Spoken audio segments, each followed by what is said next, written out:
doing the lunge test, the first thing we need to do is we need to actually work out where we are going to put our gravity goniometer. So what we need to do is we need to find a position that is halfway between the tibial tuberosity and the anterior ankle joint line.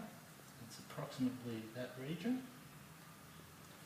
We also need to palpate the anterior tibial border, and we need to make sure that we're actually not on the muscle belly of tibialis anterior, because when a person's doing a lunge test, we don't want to be putting the gravity goniometer on the muscle belly, because we'll get incorrect results.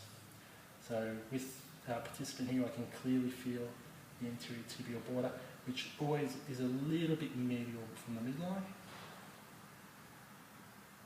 So this is a place where we'll be measuring the amount of dorsiflexion that is occurring.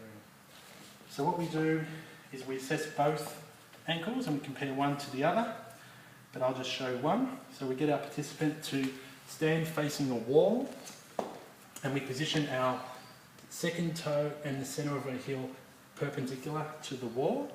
And sometimes it helps if you have a piece of tape on the ground, as I've shown here, so that they can actually direct their second toe and their heel.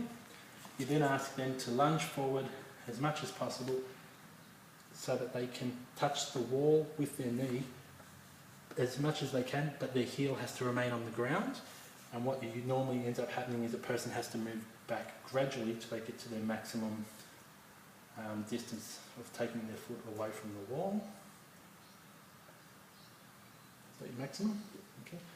At this point we have one of two ways of measuring the lunge. We can use one technique which is looking at the distance of the second toe from the wall, and in this case it's actually approximately 19 centimetres from the wall. The problem with this approach is it's actually not standardised to a person's height, so I actually prefer to use the actual angle that the tibia makes to the vertical. And the way we do this is we can use a gravity goniometer, or we can use an inclinometer such as one you can see here on the iPhone, and this one's free. So we get the person to go into their maximum lunge position. Is that your maximum position? Yeah. We then find our landmark and we position our gravity goniometer on the anterior tibial border, and we can see in this position here we've got 51 degrees. I recommend we perform this test 3 times so that you're happy with the repeatability of the measurement, and you can take the average of the 3, assuming that all the values are pretty much the same.